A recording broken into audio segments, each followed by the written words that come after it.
Hariom Vidhyabhaskerji, and hello, welcome to the second part of the Dharma and Veganism series.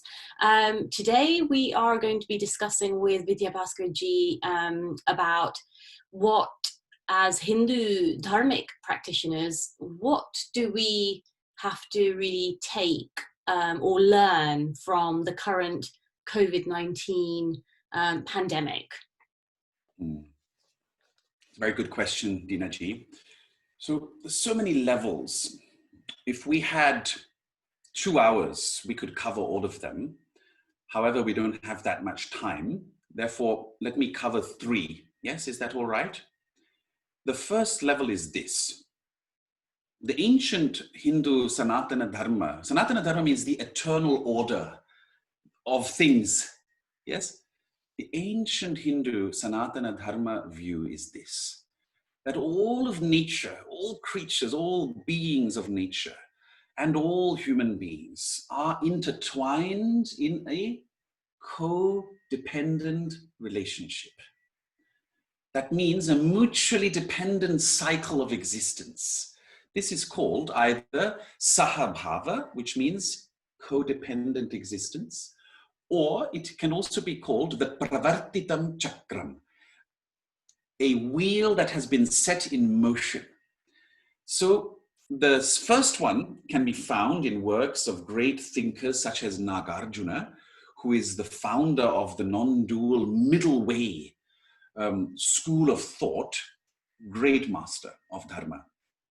The second view, the pravartitam chakram, a wheel that is set in motion, a wheel where different beings all across all the different planes of existence are interdependent. Parasparam bhavayantah shreyah paramavapsyata.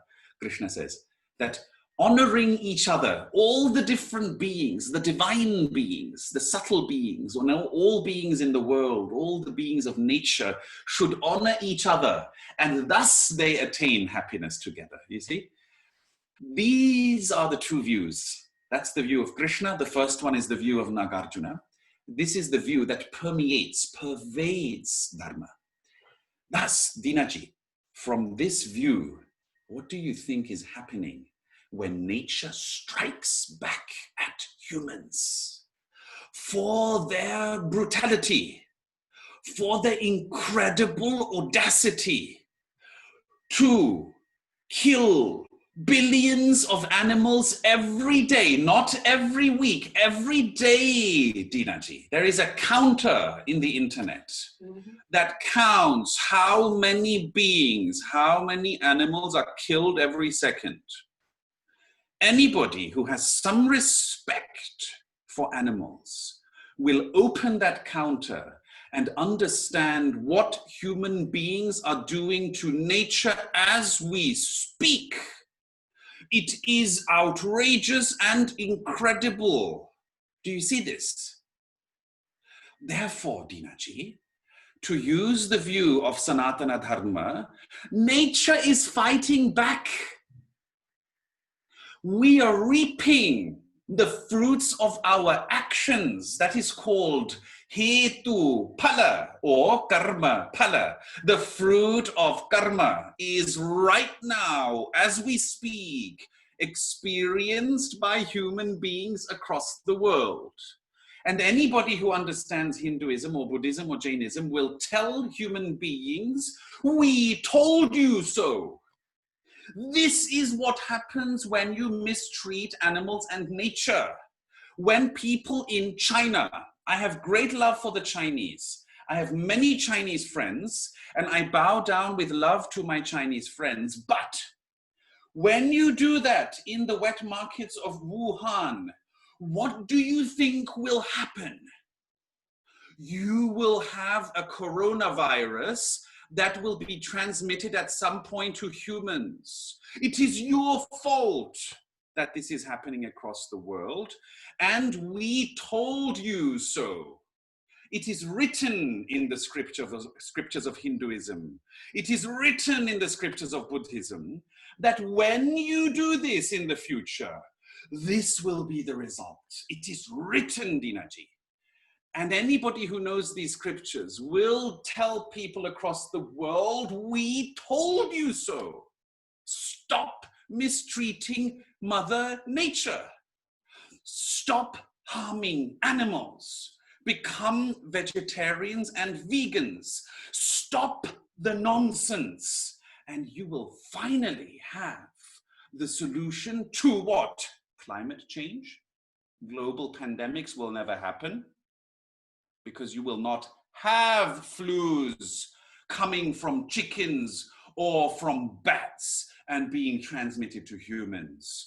You will not have illnesses like HIV, which, if you know the history of it, was transmitted from certain animals in, I'm not going to go into the detail. You know the details. Dinaji, you will not have all this if you follow Hinduism properly, if you follow Buddhism properly as it was taught in the original texts. If you follow Jainism properly, you won't have all this. You will have a quiet, a world full of silent, gentle, loving human beings who do not even pluck a fruit from a tree because it hurts the tree, like the Buddha said. Dinaji, do you understand what Dharma and COVID means? This is the first explanation. Second explanation. Look, in the view of Hindu Dharma, we are living in an age called Kali Yuga. Not Kali Yuga as people think it means. It is not the era of Kali. Kali is our mother. Kali does not harm people as people think. This is the era of Kali. Kali Purusha is a completely different notion. It has nothing to do with Kali. Everyone listening to this, please understand. Kali Yuga is with a short A, not Kali Yuga. Stop associating Kali Yuga with Kali. There is no connection, okay? It is the Kali Yuga, the era of Kali Purusha. Kali means deterioration. It is a time when human minds and human emotions bring out the worst in humans. That is called Kali Yuga. All right? It is the era when people across the world mistreat animals, as we just said. It is the era when people across the world are just full of emotions like hatred, anger, vengeance, terrorism, harming people for no reason. That is Kali Yuga. It is the era when women are mistreated. The scriptures say, Yatra naryastu pujyante ramante tatra devataha. Yatra naryo napujyante sarvas tatra palah kriyaha. Where women are worshipped, venerated, and respected, there the gods rejoice and are delighted. But where women are not respected, there all activities, all things you try to do will fail. This is the scriptural statement. Dinaji, in Kali Yuga, animals are mistreated, nature is mistreated, women are mistreated, children are mistreated, and even men are mistreated. It is the era of negative emotions. This is the second point. Third point, and the connection to COVID is what? Well, we already analyzed that.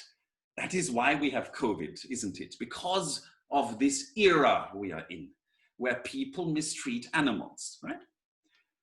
Third point, Dinaji, and this is the last point, we could go on forever. The third point is, this is the world of suffering and dissatisfaction. Krishna said, this is the Shashvatam Dukkhalayam, the world of eternal suffering. The Buddha said, this is the world where, because of constant obsessive desires, all the time wanting something for yourself, all the time thinking only of yourself, me, myself, and I, you will always suffer.